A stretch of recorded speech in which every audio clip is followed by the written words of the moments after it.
dear audience, it's a great honor to have the opportunity to present my PhD topic entitled Current Management of Endometrial Cancer. My name is Madár István. I'm a PhD student and an obstetrician and gynecology specialist at the Semmelweis University. And I believe that every endometrial cancer patient's life quality and length can be improved using novel methods. This is the reason why our mission is to improve the management of endometrial cancer patients by applying up-to-date scientific results. In order to reach our mission, we have set a couple of specific goals. In our first systematic review and meta-analysis, we investigated the diagnostic accuracy of the transvaginal sonography and magnetic resonance imaging in the preoperative stratification of endometrial cancer. Project began in March this year. In our second project, we have investigated the role of systemic therapies in recurrent or advanced endometrial cancer. So let's see our first project. Why do we have to talk about endometrial cancer? Well, first of all, because this is the most common gynecological cancer, and this is one of the leading, causing one of the most cancer-related deaths worldwide at women. Its incidence and mortality are rising worldwide, and in order to reduce the number of unnecessarily extended surgeries, correct preoperative assessment, material infiltration assessment is mandatory. The most common techniques are transvaginal sonography and obviously magnetic resonance imaging. However, we have to mention that the diagnostic performance of these two methods are influenced by histological grade. And in case we think about fertility sparing operation, we can think about exclusively on low-grade endometrial cancer patients. So our clinical question was whether transvaginal sonography had similar performance as magnetic resonance imaging in the preoperative myometrial infiltration assessment. And we hypothesized that ultrasound has similar performance as MRI in this topic. So we have conducted our systematic research in the three major databases, obtaining more than 7,600 articles. And after the removal of the duplicates and the title abstract selection, we obtained 18 eligible articles. So here we are our results. In case of articles investigating both low-grade and high-grade endometrial cancer, you can see the diagnostic performance, so the sensitivity and the specificity of the transvaginal sonography. We can see that in case of sensitivity, the heterogeneity is intermediate, but not statistically significant. In case of specificity, the heterogeneity is a little bit elevated, however, not statistically significant. The same pattern can be applied to MRI. However, we can see that the sensitivity and the specificity are a little bit higher than in the case of transvaginal sonography. And we have done a subgroup analysis of low-grade endometrial cancer patients. And we can see that in case of sensitivity, the heterogeneity is really low, statistically not significant. And in case of specificity, we can see a higher heterogeneity. However, it is statistically significant. The same you can see in case of the MRI. Now, I would like to summarize actually my previous two slides. And actually, we made a calculation. We were curious whether there is a statistically significant difference between the sensitivity, specificity of the two diagnostic assessment methods. And in case of articles containing both low-grade and high-grade endometrial cancers, you can see that that between the sensitivity there is no statistical significance. The same applies to the specificity. And in case of our subgroup analysis in low-grade endometrial cancer, in sensitivity, there is no significant difference between the diagnostic ability of these two methods.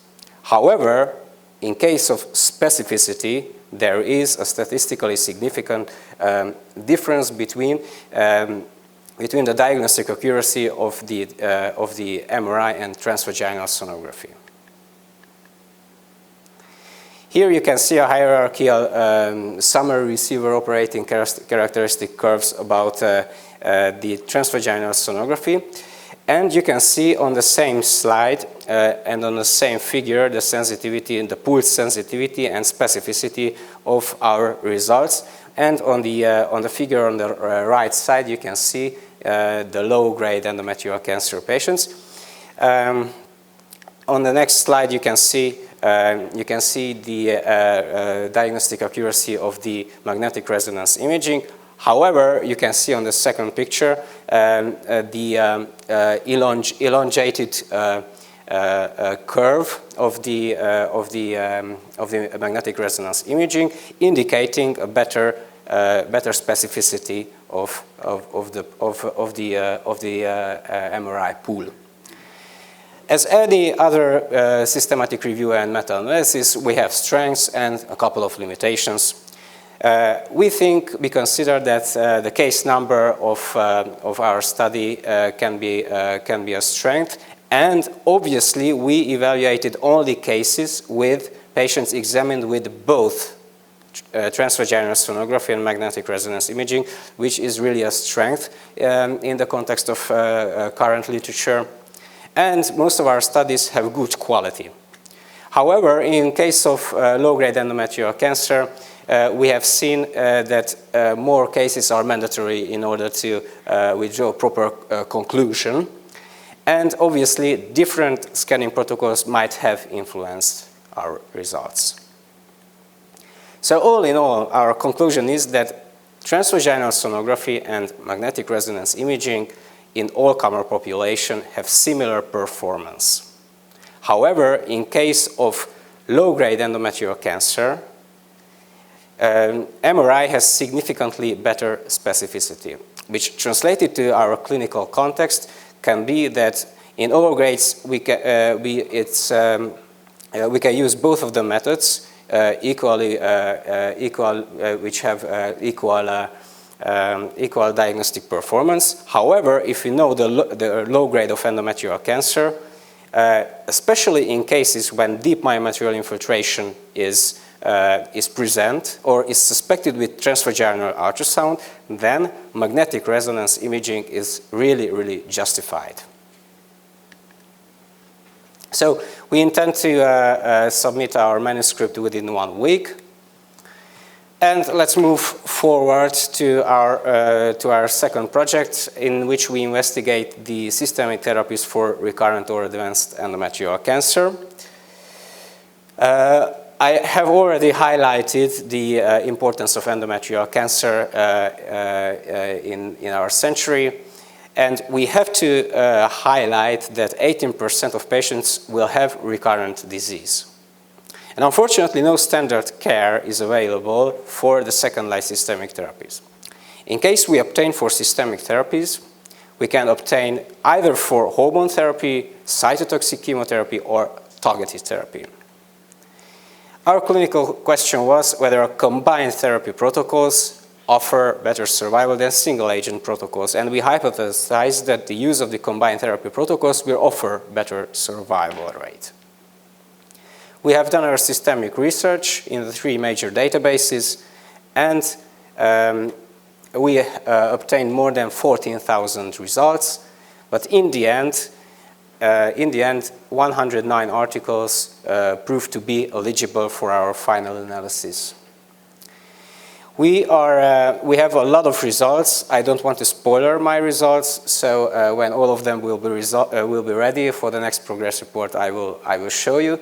But actually, I can tell that we are in an advanced phase of this analysis, and hopefully, after finishing the first project, we can begin and within a couple of months we can finish the manuscript of this study as well. So all in all, I would like to repeat once again our major aims and the planned submission dates. And finally, I would like to thank you for your kind attention. Even before the coffee break, I haven't seen too many colleagues sleeping. So thank you very much.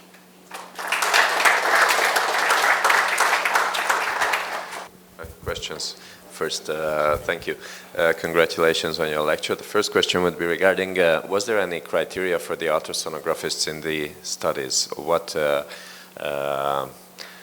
level exam they had to be, who checked these patients? What was their ultrasonic specialty? Because it depends quite a lot, as we could have seen from the ROCs as well. And that would be the first question. Okay, thank you for your question. It's really a relevant question. We know that experience has a tremendous effect on your level of diagnosis and on your level of ultrasound skills. And special training in this aspect. Yes, and however, our articles are a little bit heterogeneous, and in this perspective as well, and. But in most of our articles, however, the level of examiners is expert. So in most of the articles, it is stated that more than 10 years of experience, and in these articles, especially, only one examiner is implicated in the study. Regarding the standard protocols, okay, we know and we have a couple of articles regarding the subjective assessment of the myomaterial infiltration, because obviously 50% plays a role. Less than 50% or more than 50%. Now, objective methods, let's say Carson method, Gordon method, and so on. But in case the examination is done by expert, the subjective assessment is better. Yeah, and there is the, what I wanted to mention, that there is the AITA protocol, which has been issued a couple of years ago, but only unfortunately 4 articles stated that there has been a previous training of the physicians doing this ultrasound scan about the IDEO protocol, but this is the most up-to-date. So you have to do your scan nowadays with after the IDEO protocol. IATA protocol, sorry. Yeah. My question would be regarding your second topic, and the question would be, will you be checking toxicities as well, or the primary outcome is only better survival, or will you be checking toxicity? So the primary outcome is the progression-free survival and overall survival. Toxicity is, in the most of our articles, it is indeed included. And we will try to withdraw the proper conclusion, judging the toxicity as well. What I wanted to mention here that actually the health-related quality of life becomes more and more emphasized in the current literature. So, but unfortunately, only a couple of articles had included the health-related quality of life in the publication. So that would really make sense. So I think within 10 years, this would play a major role in choosing the proper chemotherapeutic protocol. Thank you. Thank you very much.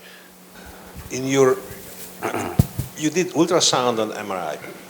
So in the ultrasound technology, I mean, actually, there is a tremendous development when we look back for the last, let's say, 15 years or so. So did you had a cutoff? Because this could be one of the reasons when, I mean, not only the investigator, but also the instrument itself actually could make a difference, and when it was done. So do you have any kind of clue on this? This remark really makes sense, I think. So our, let's say, oldest article dates back to 1993. But anyway, they have used let's say a high-tech ultrasound machine at that time. But I think that most of our articles are within the last, so dates back in the last 10 years. So in my opinion, the ultrasound machine's quality won't play, let's say, significant role in this aspect. But this is not only, I mean, this is a homework. I would say that if you put the studies in rank by time, then you may or may not see actually any difference, because this is a hypothesis, what you said, and you may want to prove or disprove it. Otherwise, very fine, but this could be a kind of factor which... If you take a look on the forest plots, then the results are mostly in the order of appearance of the articles. We cannot see a tendency in this aspect. So we cannot see that, let's say, in articles which date back 15 years ago, the ultrasound diagnostic performance is much lower than articles which appeared in 2022, let's say so.